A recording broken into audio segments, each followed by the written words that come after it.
E aí, pessoal, tudo bem? Vamos hoje gravar a parte 2 do livro O Foco, que vai tratar da autoconsciência. Daniel Goleman conheceu George Lucas durante o ensino médio, né? Eles foram muito amigos. E naquela época o George Lucas não gostava muito de estudar. Na verdade, quase que não passou de ano.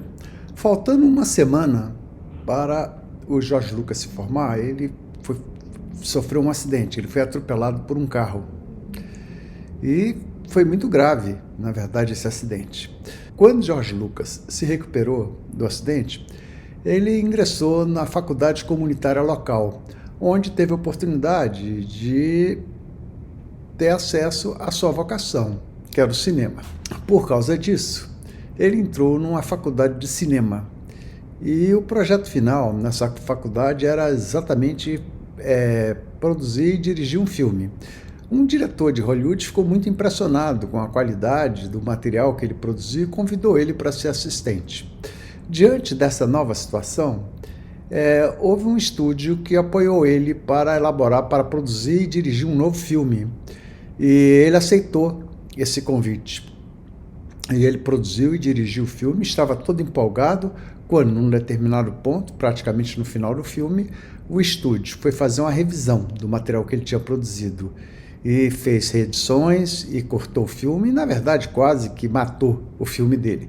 Ele ficou muito traumatizado com aquela experiência. Bom, logo em seguida, ele foi convidado novamente por Hollywood para dirigir e produzir um filme. Só que, em função desses traumas, ele não aceitou e deu preferência a construir um filme, né, de sua autoria, ou seja, de elaborar e de produzir, de dirigir e produzir um filme que ele mesmo fosse responsável e sem dividir, na verdade, sem permitir interferências de ninguém. Ele produziu e estava bem no final dessa produção quando o dinheiro dele acabou. E em função disso, então, ele precisou de dinheiro emprestado. Ele foi nos bancos, foi em diversos bancos e não conseguiu nada. E somente no 10º banco é que ele conseguiu o empréstimo. Esse filme foi um sucesso.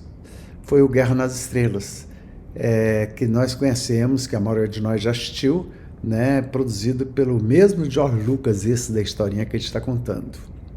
Mas o que é que permite alguém a ter clareza com relação aos seus objetivos e valores na vida? É a autoconsciência, que é a capacidade de decodificar essa nossa voz interior. Conhecemos os nossos valores a partir de sensações do nosso íntimo, daquilo que parece certo ou errado. Em um discurso em que Steve Jobs estava com um paraninfo numa turma de formandos na Universidade de Stanford, ele deu o seguinte conselho: prestem sempre atenção na sua voz interior e não deem muita importância para a voz das outras pessoas, porque na verdade essa tua voz interior é que sabe o que é importante, o que é bom para você. Marcadores somáticos é o termo de Antônio Damasio, neurocientista, para as sensações do nosso corpo que nos dizem quando uma escolha parece certa ou errada. Os circuitos ascendentes do cérebro telegrafam suas conclusões por meio de nossas intuições, frequentemente muito antes que os circuitos descendentes cheguem a uma conclusão. De um modo geral, quando perdemos o controle e agimos de forma inconveniente, não temos noção do que fazemos. Temos a necessidade de que alguma pessoa nos alerte sobre o que está acontecendo.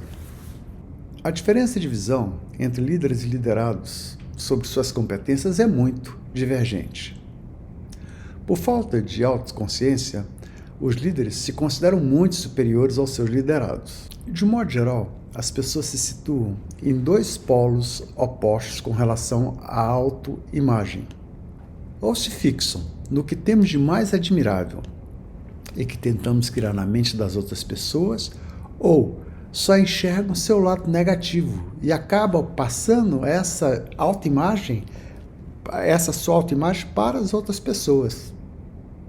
E de uma certa forma, isso resume a frase: eu sou o que você pensa que eu sou. Só que muitas vezes é você quem se diminui. As pessoas não têm aquela visão a seu respeito, mas é a sua forma de perceber, que é uma forma muito negativa. A vida nos dá pouca chance de enxergar como os outros realmente nos veem. Não se trata simplesmente de enxergar a nós mesmos como os outros nos enxergam, mas também de ouvir a nós mesmos como os outros nos ouvem. Nós não fazemos isso. A acústica do nosso cérebro faz que escutemos nossa voz de uma forma muito diferente de como as outras pessoas nos ouvem. Nosso tom de voz tem muita importância, tem muita relevância no tocante ao que dizemos. É necessário haver metacognição. Nesse caso, a consciência de nossa falta de atenção. A clareza começa por percebermos o que não notamos e não notamos que não notamos. A atenção regula a emoção. Se um bebê esteja chorando, se ele muda o seu foco de atenção para alguma coisa específica, ele para de chorar. Por isso que algumas pessoas tentam distrair o bebê para que ele se foque em outro ponto e dessa maneira ele pare de chorar. Nossa mente se utiliza da autoconsciência, da metacognição e da metaemoção. A autoconsciência tem a função de regular nossas emoções, controlar nossas ações, bem como perceber como os outros estão se sentindo. A metacognição diz respeito ao pensar sobre pensar, para ajustar nossos pensamentos conforme o caso. A metaemoção, ela regula o fluxo de sentimentos e impulsos. É uma emoção que surge com o reconhecimento de outra emoção, como quando a gente se sente culpado por ter chateado um amigo. A atenção executiva é a chave para a autogestão. É o poder de direcionar o nosso foco para alguma coisa e ignorar os demais. É o cerne da força de vontade, a essência da autorregulação. A atenção executiva inclui a atenção sobre a própria atenção, ou mais genericamente, a consciência sobre os nossos estados mentais. Isso permite que monitoramos o nosso foco e nos mantenhamos no trilho. Uma análise estatística descobriu que o nível de autocontrole de uma criança é um indicador do seu sucesso financeiro e de sua saúde na idade adulta. Na realidade, para o sucesso financeiro, o autocontrole na infância se mostrou um indicador mais forte do que o QI ou a classe social da família de origem. E o mesmo vale para o sucesso escolar. A alta capacidade de autocontrole prevê não apenas notas melhores, como também um bom ajuste emocional, melhores habilidades interpessoais, sensação de segurança e adaptabilidade. Atenção para essa figura. Né? O que nós estamos vendo nesse quadro? Nós vemos uma árvore frondosa, né, onde tem animais e frutas embaixo dessa árvore, e lá embaixo, então, passa um rio. Pessoas ao redor do mundo dizem que cenas como a anterior estão entre suas preferidas. Uma visão dos sonhos, de um local privilegiado, do topo de uma colina, de frente para a água e alguns animais. Não retorne. É natural que, à medida que nós vamos falando sobre essa figura, você sinta a necessidade de que a figura volte a ser apresentada.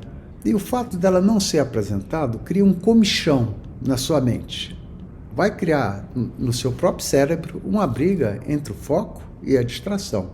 Quer dizer, a distração por quê? Porque nós estamos apresentando um assunto, mas na verdade você estará pensando na figura. Essa tensão ocorre sempre que tentamos nos manter focados em uma determinada coisa e abdicamos da sedução de outra, que disputam um nível de excitação.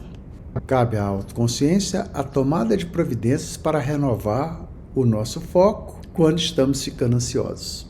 Essa metacognição, que é o fato de pensar sobre o pensar e aprender a regulá-lo, nos permite manter nossa mente no estado mais adequado para a tarefa em questão.